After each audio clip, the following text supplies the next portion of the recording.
विषय को आज शुरू कर रहे हैं। तो आइए सबसे पहले पढ़ेंगे प्रकटीकरण उसका पहला अध्याय और उसकी पहली आयत। प्रकटीकरण शुरू करने से पहले ये बताना चाहूंगा कि परमेश्वर चाहता है कि हम आने वाली सारी बातों को समझे। ये परमेश्वर चाहता है, ठीक है। क्यों समझे? क्योंकि परमेश्वर नहीं चाहता कि हम किसी भी बात से अनजान या अज्ञान रहे। परमेश्वर नहीं चाहता कि हम किसी भी बात से अनजान या अज्ञान रहे। हालेलुया। दूसरा, प्रभु यीशु मसीह का जब पवित्र आत्मा जब आएगा तब वो तुम्हें सब सत्य बातों में लेकर जाएगा और आने वाली सभी बातों के बारे में आपको बताएगा। ये क्यों जरूरी है कि परमेश्वर हमें आने वाली बातों को बताए? क्योंकि ये परमेश्वर की इच्छा है। क्योंकि वो जो कुछ भी करता है अपने भक्तों से छुपा कर करना नहीं चाहता।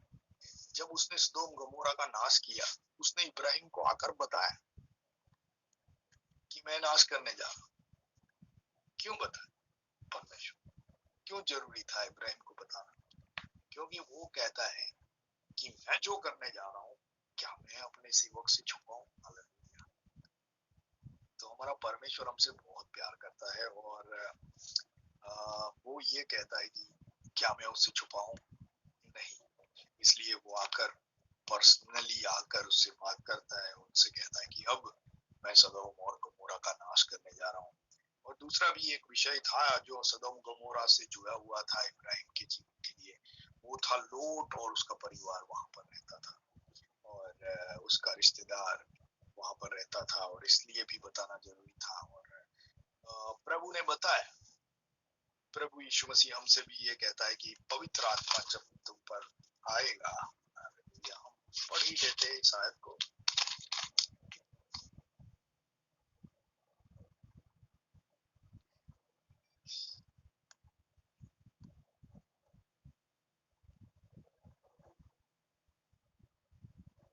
ओके, यूहन्ना लिखित सुसमाचार उसका 16 अध्याय, यूहन्ना लिखित सुसमाचार उसका 16 अध्याय हम पढ़ लेते इस आयत को।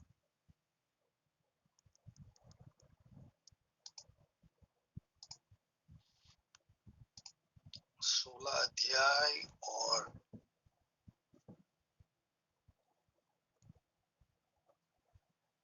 उसकी 13 और 14 आयत पढ़ रहा हूं मैं। परंतु जब वह अर्थात सत्य का आत्मा आएगा तो तुम्हें सब सत्य का मार्ग बताएगा, क्योंकि वह अपनी ओर से न कहेगा परंतु जो कुछ सुनेगा वह कहेगा और आने वाली बातें तुम्हें बताएगा। Praise God, hallelujah।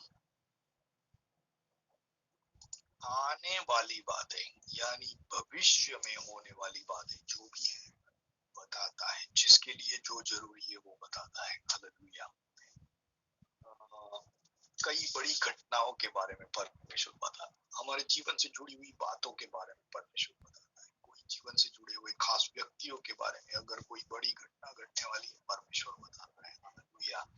हमारे हृदय के करीब के लोगों के लिए परमेश्वर बताता है, हालेलुया, कि ये होने वाला है।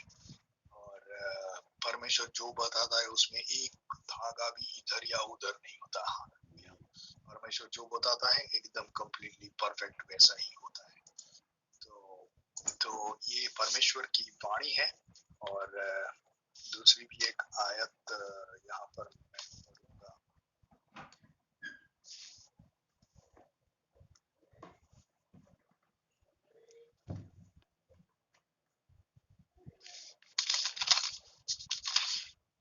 यीशु मसीह कहता है कि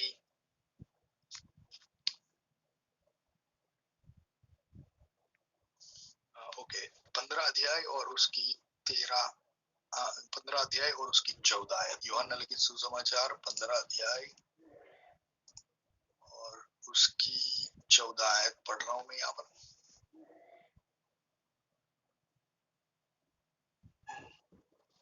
ओके, 14 और 15। जो कुछ मैं तुम्हें आज्ञा देता हूँ यदि उसे करो तो तुम मेरे मित्र हो। अब से मैं तुम्हें दास न कहूंगा, सुनिए ध्यान से प्रभु यीशु क्या कह रहा है, अब से मैं तुम्हें दास न कहूंगा। यीशु मसीह हमसे बोल रहा है, अब से मैं तुम्हें दास न कहूंगा, क्योंकि दास नहीं जानता कि उसका स्वामी क्या करता है।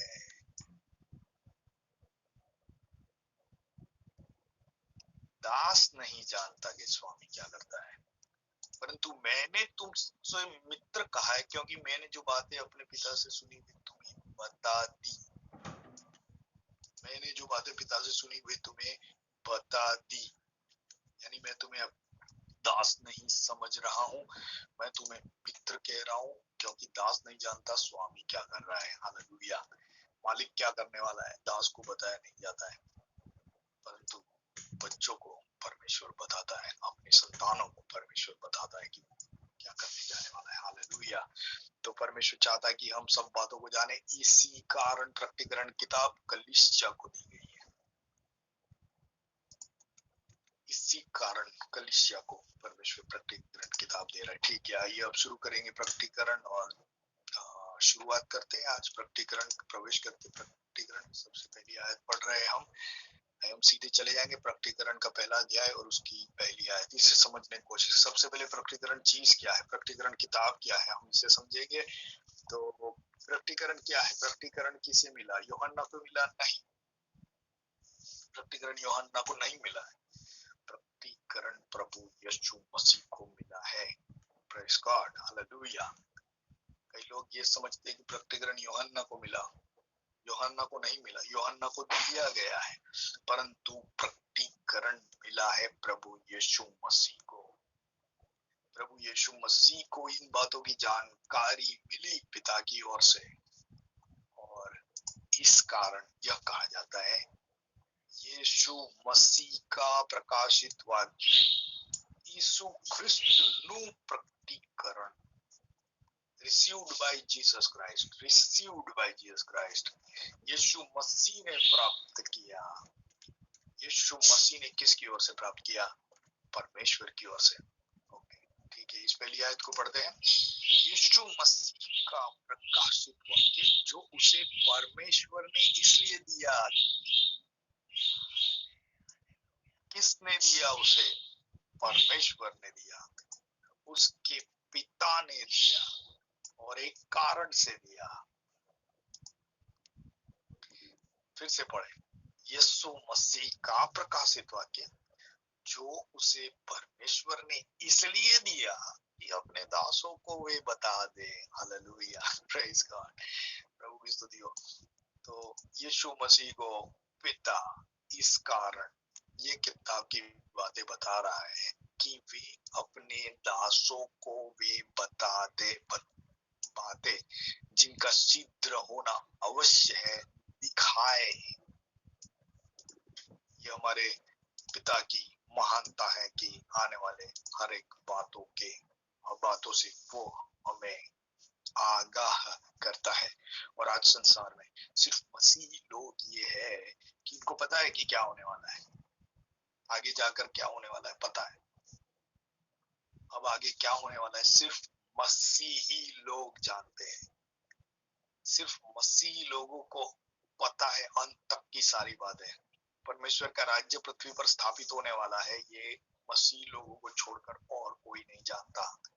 एक अद्भुत बड़ी घटना घटने वाली है जिसमें करोड़ों लोग इस पृथ्वी पर से अलोप हो जाएंगे, ये सिर्फ परमेश्वर के लोग ही जानते हैं। यीशु मसीह का पहली बार आना है, दूसरी बार आना है, 2 बार उसका आगमन है, ये सिर्फ मसीही लोग जानते हैं। और ये सारी बातें हमें इस किताब की ओर से काफी सारी बातें हमें जानने को मिली है। तो ये सब बातें पिता ने प्रभु यीशु मसीह पर प्रकट की, पिता के पास ये सारी बातें थी, और यही बातें हम सीखे हैं कि पिता सर्वोपरि है। याद करा रहा हूं मैं उन बातों को जो हम पीछे देखे। पिता is the supreme God of the whole universe, सेनाओं का यहोवा, सारे ब्रह्मांड का सबसे बड़ा परमेश्वर। और यीशु मसीह इसलिए परमेश्वर है क्योंकि वह उसके द्वारा पैदा हुआ, उसकी संतान है। Praise the Lord. और अब जो पिता है वो बहुत सारी बातें, कई बातें वो जो यीशु मसीह को और कई बातें वो अपने अपने पास रखता है। सुनिए इसे ध्यान से, पिता कई बातें सिर्फ अपने पास रखता है। जो बातें बताना चाहे वो बताता है। पिता कई बातों को अपने पास रखता है। इसके विषय में प्रेरितों के काम में यीशु मसीह बता रहा है। हम पढ़ते हैं इस आयत को, प्रेरितों का कृत्य उसका पहला अध्याय, प्रेरितों के काम और उसका पहला अध्याय। चेले जब यीशु मसीह मृत्यु के बाद वापस जी उठकर दर्शन दे रहा था यीशु मसीह चेलों को, तब एक दिन चेलों ने उससे पूछा, जिस दिन यीशु मसीह जा रहा था ऊपर, उस दिन चेलों ने यीशु मसीह से पूछा। प्रेरितों के काम पहला अध्याय 6 आयत। अतः उन्होंने इकट्ठा होकर उससे पूछा, हे प्रभु, क्या तू इस समय इस्राएल का राज्य पूर्ण स्थापित करेगा?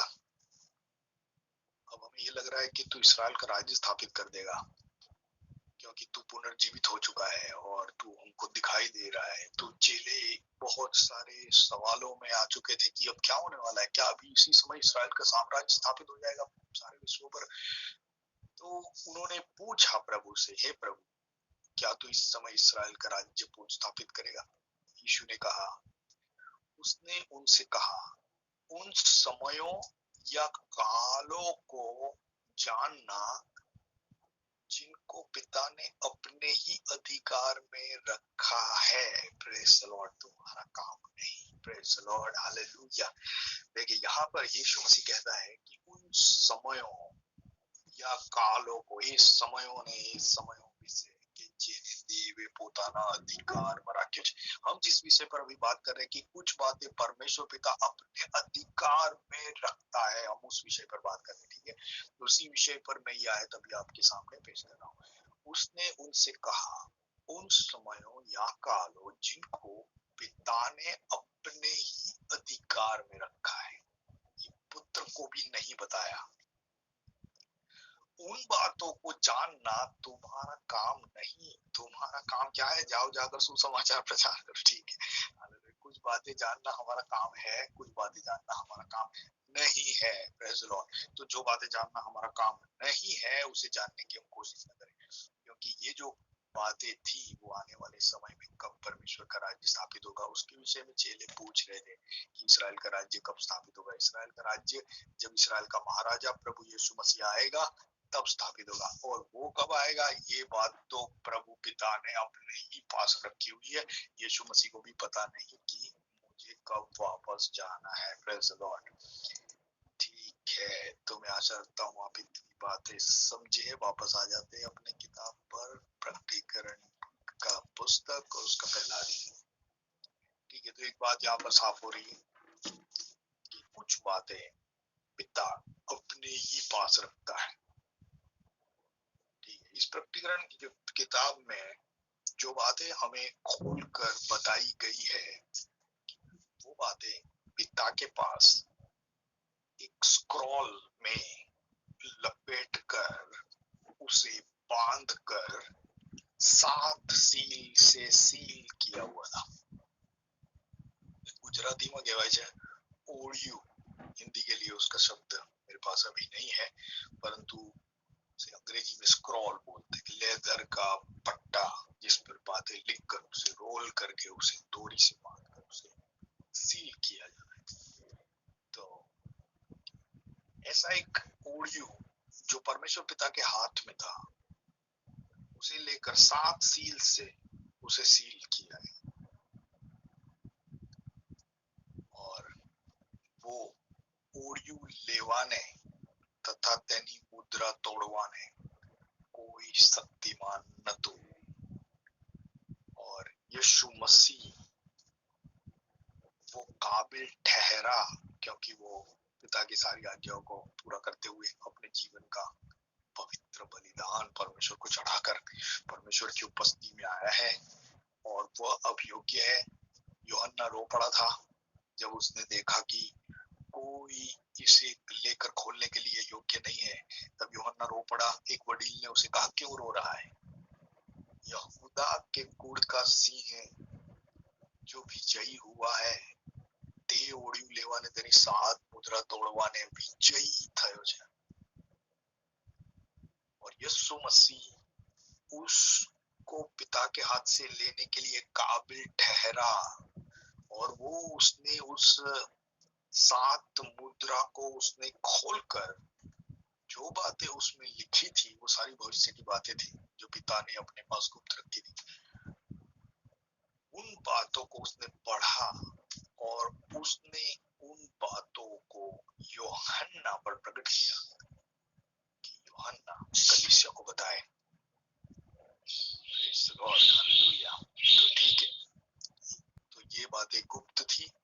सारा प्रकटीकरण किताब गुप्त था जो पिता के पास था। पिता सब बातों को जानता था और उसने यीशु मसीह पर ये बात प्रकट की। जिन्होंने प्रकटीकरण की किताब कई बार पढ़ा है तो मैं अभी क्या बता रहा हूँ आप भी समझ पाओगे। ठीक है, पहली आयत पढ़ रहे फिर से। यीशु मसीह का प्रकाशित वाक्य। यीशु मसीह का प्रकाशित वाक्य इसलिए कहा जाता है क्योंकि ये प्रकाशित वाक्य यीशु मसीह ने पाया, इसलिए अब उसका है। जो उसे परमेश्वर ने इसलिए दिया कि अपने दासों को वे बातें जिनका शीघ्र होना अवश्य है। ये बहुत लंबी बातें नहीं है, बहुत करोड़ों साल नहीं बीतने वाले हैं। शीघ्र, शीघ्र यानी तुरंत, तुरंत होना अवश्य है दिखाए, ताकि वो अपने चेलों को ये बातें दिखाए। और उसने अपने स्वर्ग दूत को भेजकर उसके द्वारा अपने दास यूहन्ना को बताया। और यीशु ने अपने स्वर्गदूत को भेजकर उसके द्वारा, सुनिए सही, यूहन्ना को बताया। यानी पिता से यीशु मसीह के पास बातें आ रही है। यीशु मसीह से एक स्वर्गदूत अपॉइंट किया जा रहा है और वह स्वर्गदूत यूहन्ना को ये सारी बातें बता रहा है। इस चित्र को आप समझ ले, ये प्रकटीकरण की किताब है जहां से शुरू हो रही है। और उसने अपने स्वर्गदूत को भेजकर, यीशु मसीह अपना एक स्वर्गदूत भेजकर उसके द्वारा, अर्थात कि उस स्वर्गदूत के द्वारा अपने दास यूहन्ना को बताया। Praise the Lord. यही वो स्वर्गदूत है जिसके आगे यूहन्ना गिर पड़ा, उसकी स्तुति करने लगा था। तब स्वर्गदूत ने कहा कि नहीं नहीं नहीं, ऐसा मत करो, क्योंकि मैं तुम्हारा और मसीह की गवाहों का साथी दास हूँ। तू परमेश्वर की आराधना कर। तो यह वह स्वर्गदूत था जिसके बारे में यहाँ पर बताया गया है कि यीशु मसीह ने अपने स्वर्गदूत को भेजकर उसके द्वारा अपने दास यूहन्ना को बताया। Praise the Lord, hallelujah. तो बात साफ है, पिता की ओर से प्रभु यीशु मसीह के पास आ रही है। बातें प्रभु यीशु मसीह के द्वारा स्वर्गदूत अपॉइंट करके यूहन्ना को बताई जा रही है। और यूहन्ना को ये बताया जा रहा है कि तू इन 7 कलीसियाओं को ये भेज, 7 कलीसियाओं के दूत को ये बातें बता। तो ये जो प्रकटीकरण की किताब है वो यूहन्ना के द्वारा 7 चर्चिस पर भेजी गई। और 7 चर्चिस पर किसी मेंबर के पास डायरेक्टली नहीं, चर्च के दूत यानी कि चर्च का जो अगुवा होता है उनको ये बातें बताई गई। तो ये परमेश्वर की सिस्टम है। परमेश्वर डायरेक्ट मेंबर से कभी बात नहीं करता। ये परमेश्वर ऑलवेज सिस्टम फॉलो करता है कि अगुवा को न्यूज मिलता है और अगुवा कांग्रीगेशन को बताता है। ये परमेश्वर की सिस्टम है। और कलीसिया परमेश्वर की सिस्टम। अगर कोई कहे मुझे कलीसिया की जरूरत नहीं, मैं सीधे परमेश्वर के पास चला जाऊंगा, तो नहीं हो सकता है। परमेश्वर के लिए, हमारे लिए कलीसिया होना जरूरी है, हमारा एक पास्टर होना जरूरी है। हालेलुया। तो क्योंकि इस तरह से परमेश्वर काम करता है। और हम जानते हैं कि यहाँ पर 7 चर्च के बारे में लिखा हुआ है। कलीसिया परमेश्वर की व्यवस्था है। Praise the Lord, hallelujah. ठीक है, आगे बढ़ते हैं। तो अब पहली आयत को हम ठीक से समझ लिए हैं।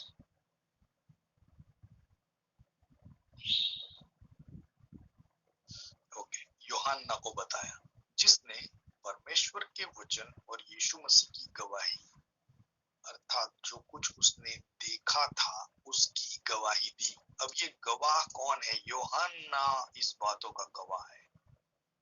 उसने जो बातें देखी उसकी गवाही दी। तीसरी आयत, धन्य है वह जो इस भविष्यवाणी के वचन को पढ़ता है और जो सुनते हैं। देखिए, अभी हम पढ़ भी रहे, सुन भी रहे, और इसमें लिखी हुई बातों को मानते हैं, क्योंकि समय निकट है। Praise the Lord. धन्य है वे जो इस भविष्यवाणी को पढ़ते हैं। एक पास्टर को मैं जानता हूँ, उसका नाम है पास्टर नारायण। वे प्रतिदिन 3 चैप्टर रेवलेशन के रोज पढ़ते हैं।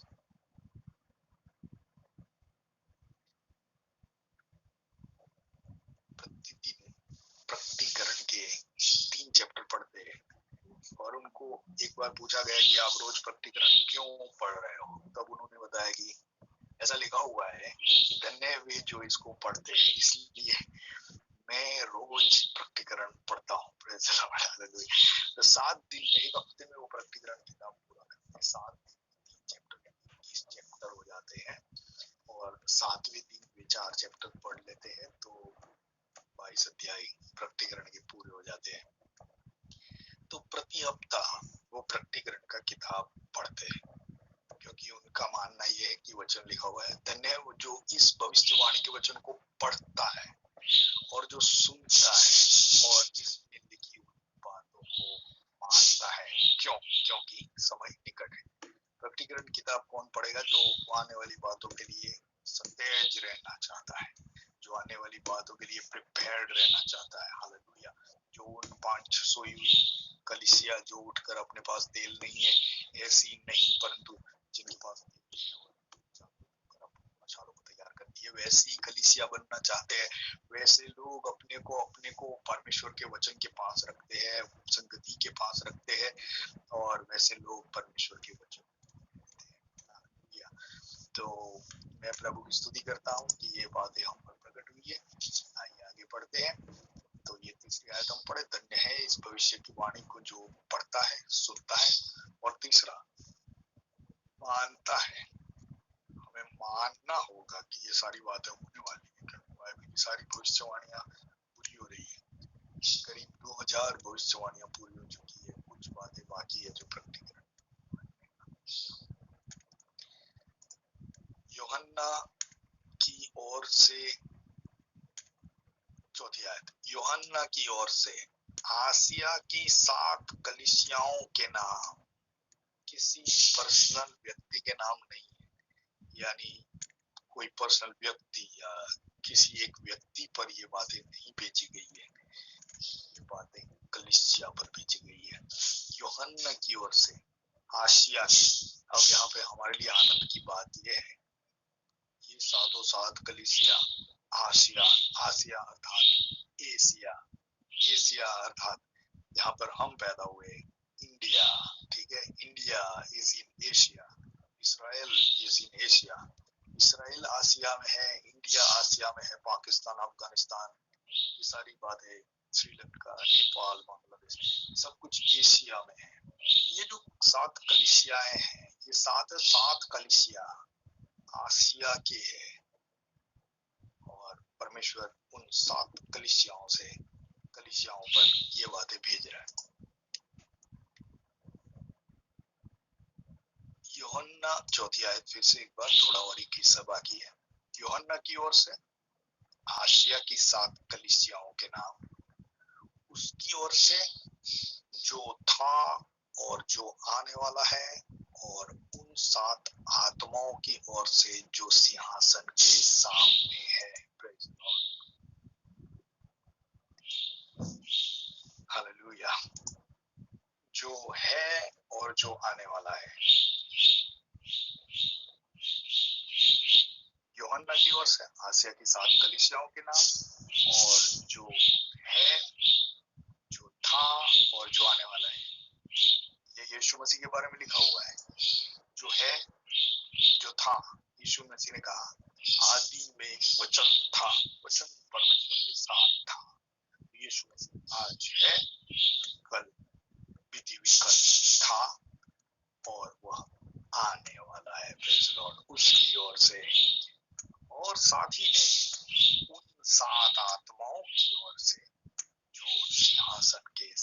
में है। बाइबल में लिखा हुआ है परमेश्वर के 7 आत्मा, परंतु ये नंबर में 7 नहीं है।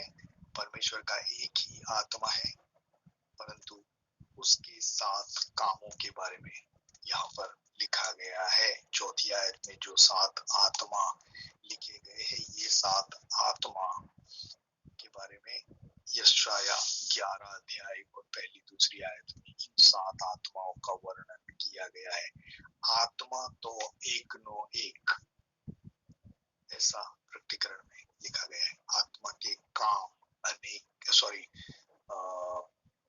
करंथियों की पत्री में लिखा गया है, आत्माना कामो अनेक है, परंतु आत्मा तो एक नो एक। કોઈને એ જ આત્મા દ્વારા અન્ય ભાષાનું દાન આપવામાં આવ્યું છે, કોઈને એ જ આત્મા દ્વારા ભાષાંતરનું દાન આપવામાં આવ્યું છે, કોઈને એ જ આત્મા દ્વારા ચમત્કાર કરવાનું દાન આપવામાં આવ્યું છે, કોઈને એ જ આત્મા દ્વારા ભવિષ્યવાણી કરવાનું દાન આપવામાં આવ્યું છે।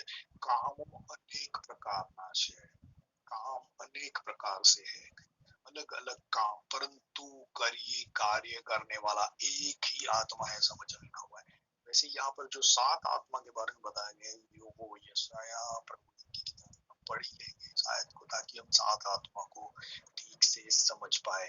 यशाया प्रबोधक की किताब, यशाया उसका 11 अध्याय और उसकी 1-2 आयत हम पढ़ लेते हैं। तब यिशै के ठूठे में से एक डाली फूट निकलेगी और उसकी जड़ में से एक शाख निकल फलवंत होगी। ये यीशु मसीह है। और यहोवा की आत्मा बुद्धि और समझ की आत्मा, 1 2 3, यहोवा की आत्मा बुद्धि और समझ की आत्मा, युक्ति और पराक्रम की आत्मा, 4 5, ज्ञान और यहोवा की भय की आत्मा, 6 और 7, उस पर ठहरी रहेगी। ये 7 आत्मा परमेश्वर के आत्मा है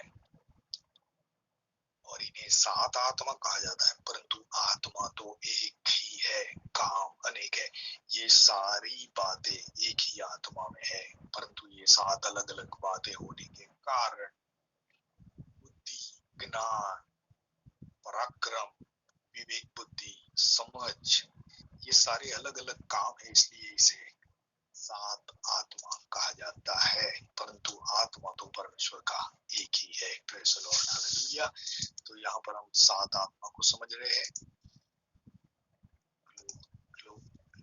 थैंक यू फादर। तो ये जो बातें प्रकट हुई है यूहन्ना के द्वारा कलीसिया पर प्रकट हुई है, जो है था आने वाला है उसके द्वारा, और ये जो 7 आत्मा परमेश्वर के सिंहासन के आगे है उसके द्वारा हम पर प्रकट हुई है। Praise the Lord, hallelujah. तो ठीक है, यहाँ पर हमारा समय पूरा हो रहा है। आज हम 1 2 3 4 और 5 आयत प्रकटीकरण भी देख चुके हैं। हम आज सिर्फ प्रकटीकरण में प्रवेश कर रहे हैं, आने वाली बातों को हम आगे देखेंगे और परमेश्वर आप सभी को आशीष दे। हालेलुया,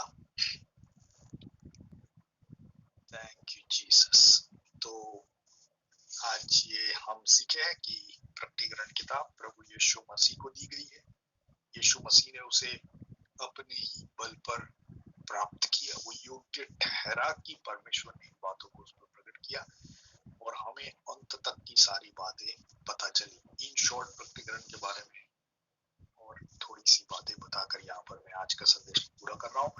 प्रकटीकरण का पूरा किताब सिर्फ 7 साल का समय प्रदर्शित करता है। पिछले 2 चैप्टर छोड़कर 6 अध्याय से लेकर 19वें अध्याय तक सिर्फ 7 साल का समय है। ये सारी बातें सिर्फ 6 अध्याय से लेकर शुरू होकर 19वें अध्याय तक का समय 7 साल में बीत जाएगा। सिर्फ 7 साल में ये इतने अध्याय पास हो जाएंगे। उसके बाद 20 और 21 अध्याय थोड़े लंबे हैं। 20वां अध्याय 21वां अध्याय 1000 साल का समय है, यहाँ पर प्रभु यीशु मसीह का साम्राज्य स्थापित होगा। तो वो समय, वो चैप्टर 1000 साल चलेगा। और फिर 22वां अध्याय जो अनंत काल तक चलता रहेगा। Praise the Lord, hallelujah. तो ये प्रकटीकरण की रूपरेखा है। आने वाले दिनों में हम जानेंगे, एंटीक्राइस्ट के बारे में जानेंगे, उसका एक प्रबोधक आने वाला है उसके बारे में जानेंगे, और 666 के बारे में जानेंगे कि वो क्या चीज है और उसे कैसे तरह लाया जाएगा। तो उसके लिए मुझे और स्टडी करना है, परंतु आज हम सिर्फ प्रवेश किए हैं पांच पांच पहले चैप्टर की 5 आयतों को समझे हैं। प्रभु आप सभी को आशीष दे, हालेलुया। इन्हीं बातों में बने रहे और अपने आप को तैयार रखें। ये संगति यहाँ पूरा करते हैं। सोनू भाई एक आखिरी छोटे से कोरस में अगुवाई करेंगे।